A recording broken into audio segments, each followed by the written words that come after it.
Est-ce que vous aussi ça vous arrive de vous poser des questions complètement débiles? Qui a fait la première pizza? Est-ce qu'en réalité les croquettes pour chiens c'est bon? Mais c'est qui a le plus gros paf du monde? Et bah aujourd'hui on est sur un site qui s'appelle Quora qui a deux fonctionnalités. La première qui est de répondre à ce genre de questions et la deuxième qui est de donner des informations. Quoi de mieux qu'un exemple pour vous montrer de quoi je parle? Selon une étude, les gens vous trouvent 20% plus attirant que vous ne le pensez. Ça vous voyez par exemple c'est un bon truc pour les gens qui sont pas trop confiants en eux. Mais à la fois c'est un peu triste parce que ça veut aussi dire que l'être humain se dévalorise lui-même. Si vous vous inquiétez toujours de ce que pensent les autres, vous ne serez jamais heureux.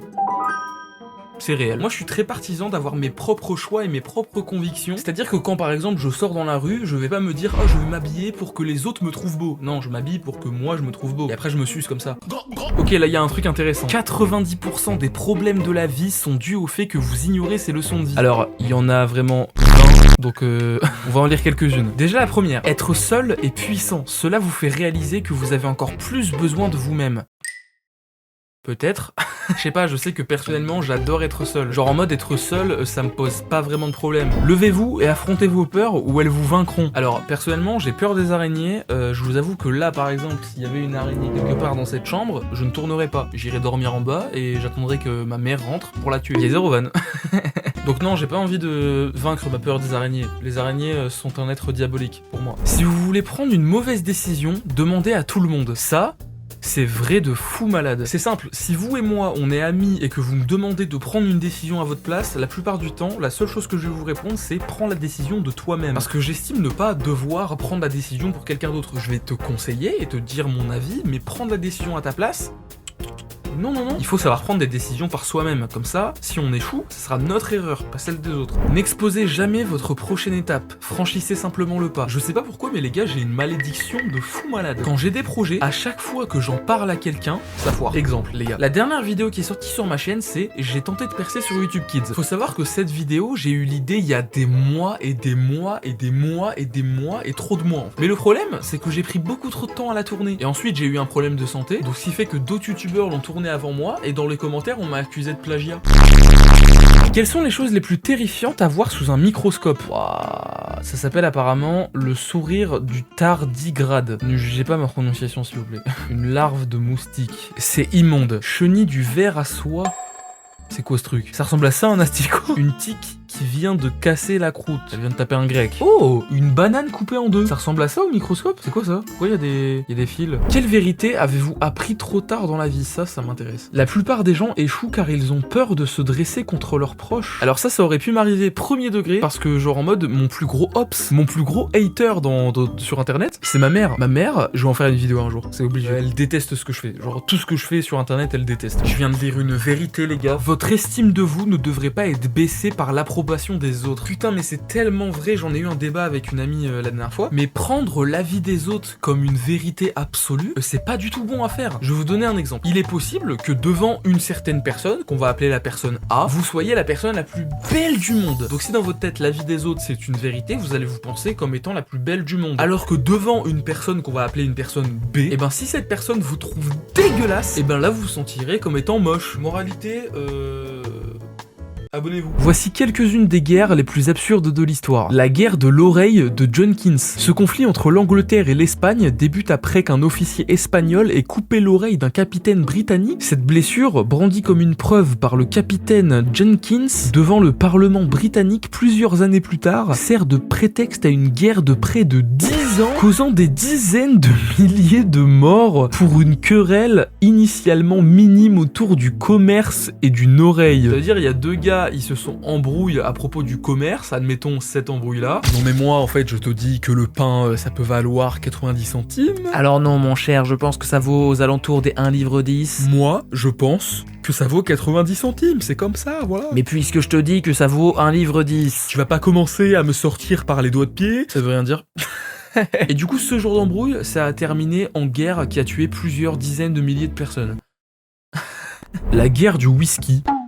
entre le Canada et le Danemark en 1984. Attends, je veux voir ça. Deux pays se disputent un petit îlot stérile, l'île Hans, en plantant chacun leur drapeau accompagné d'une bouteille d'alcool, whisky canadien contre eau-de-vie danoise. Cette guerre amicale s'est terminée par un accord de partage en 2022 sans aucun combat réel. Ah ça va, y a pas eu de guerre en mode ok nickel. Non, parce que je me suis dit, les gars, ils ont quand même failli se battre pour un caillou, et c'est littéralement minuscule. La guerre du seau de bois en 1324 en Italie. Une bataille sanglante entre Modène et Bologne éclate à cause d'un vol d'un simple seau en bois, et ça a causé des milliers de morts. Pour un seau en bois, il y a un mec, il a volé un seau en bois, ça a créé une guerre. Est-il possible de tirer avec une arme à feu dans l'espace? Si oui, comment se comporteraient les balles dans le vide spatial? C'est une question super intéressante. Je veux savoir. Deux événements se produiraient. Après le coup de feu, d'abord, il ne ferait aucun bruit. Ah oui, parce que dans le vide, il n'y a pas de son. Et le son, bah, c'est...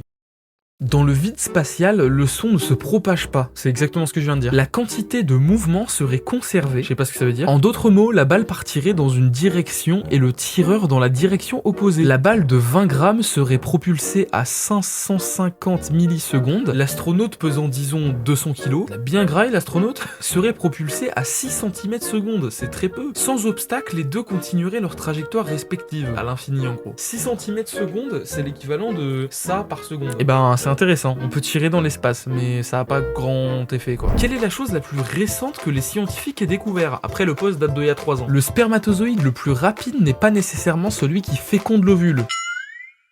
Alors quoi? L'ovule possède des récepteurs sélectifs et laisse entrer les spermatozoïdes les plus aptes et non ceux qui arrivent en premier. Putain, c'est bien!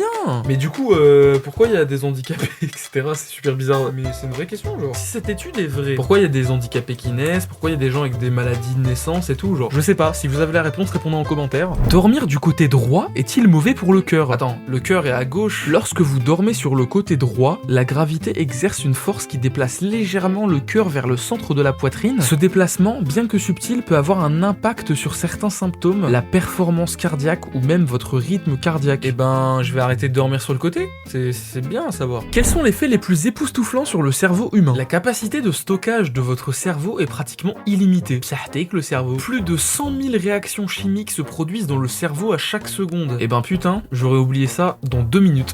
Le cerveau humain pèse environ 1,4 kg. Ah mais en fait ça va, j'ai pas grossi, j'ai juste pris de l'intelligence. Je suis trop intelligent pour vous quoi. C'est... Wow. Un cerveau moyen générerait jusqu'à 50 000 pensées par jour. Possible. En vrai, on pense à tout et à n'importe quoi dans la journée. Je pense qu'on se rend même pas compte des fois qu'on pense à un truc. Genre là, je suis en train de penser au fait de penser à 50 000 trucs. Enfin, ça n'a aucun sens. Votre cerveau a une configuration de pilote automatique qui nous permet d'effectuer des tâches communes, comme la conduite sans y penser activement. C'est vrai. Le nombre de fois où je suis en train de conduire ma voiture et je suis en train de penser à totalement autre chose et puis tu sais, genre en mode je ne réalise même pas que je suis en train de conduire, je suis totalement dans mes pensées. Genre je suis en train de conduire comme ça. Je conduis. Et puis bam, je me rends compte que je suis en train de conduire. Votre cerveau ne dort jamais pendant que vous dormez.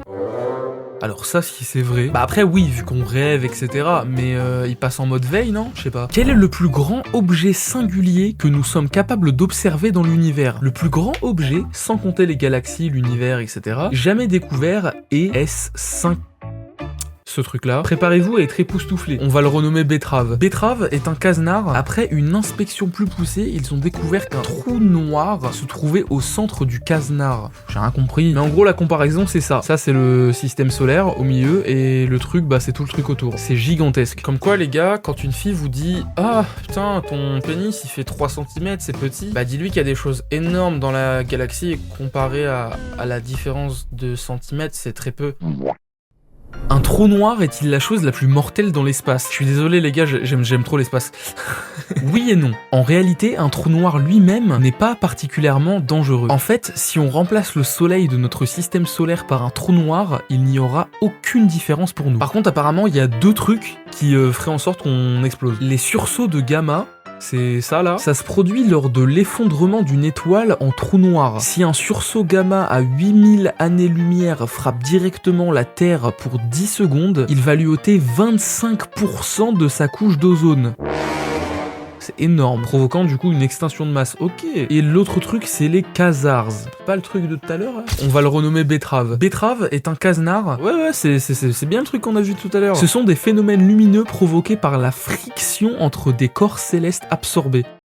Il y a une comparaison de fou les gars. Vous voyez l'étoile à droite, celle-là là, celle juste là, elle est à quelques centaines d'années-lumière de nous. Et l'étoile à gauche, qui a l'air tout aussi brillante, est en fait un quasar. Pour montrer la différence de taille entre une étoile et un quasar. Un quasar c'est, comme on l'a vu tout à l'heure, situé à 9 milliards d'années-lumière. En fait un quasar est 4000 milliards de fois plus brillant que le soleil. Et un quasar, j'ai pas envie d'en croiser un en se rentrant chez moi demain par exemple. Imagine, ce serait chiant genre. Pourquoi les oiseaux n'urinent pas? Ouais, dans cette vidéo il y a beaucoup de contrastes. Tout à l'heure on a parlé des trucs super scientifiques et tout, et là on parle de pipi d'oiseau. Alors c'est quoi l'explication? Elle est beaucoup trop longue. A few inches later. Ok, je vous ai fait un petit résumé. En gros, c'est parce que les oiseaux, ils ont un autre mode d'évacuation des déchets corporels. Quelles sont les techniques de psychologie inversée les plus méconnues? Chaque fois que vous avez besoin d'une faveur, commencez par « j'ai besoin de votre aide ». Car cela donne à l'autre personne le sentiment d'être désirée et plus probablement, elle se sent obligée de satisfaire vos besoins. Ok, attends, je vais tester. Les gars, j'ai besoin de votre aide. Il faudrait que vous vous abonniez, que vous activiez la cloche des notifications et que vous laissiez un pouce bleu et un commentaire sous cette vidéo. Je sais, ça fait beaucoup, mais ça m'aiderait beaucoup, genre. Ça marche ou pas? Est-ce que vous l'avez fait? Il est connu que si vous baillez et que quelqu'un d'autre dans la même pièce que vous baille, ça veut dire qu'il vous regarde. Et apparemment, il en va de même pour boire de l'eau et vérifier l'heure. Boire de l'eau parce que quelqu'un d'autre aussi l'a fait est un problème dans 78% des cas. Mais je savais même pas. Bailler parce que je me dis... tout le monde le sait, mais boire de l'eau et regarder l'heure, putain, je savais pas. Je pense que ça doit être quand même moins fréquent. Mais 78% des cas, c'est quand même beaucoup. Bon, on en a appris quand même pas mal. Genre, j'adore les questions comme ça, je trouve ça trop intéressant, genre vraiment. Parce que là, ce que vous ne savez pas, c'est que pour moi, il est 4h30 du matin. Et je suis éteint physiquement. Donc j'avais pas envie de faire un tournage où il fallait que je saute partout, que je sois énergique de fou. Donc j'ai fait un petit tournage comme ça, c'était sympa. Voilà, j'ai rien de plus à dire. Je vous souhaite une bonne semaine à tous. Bye bye!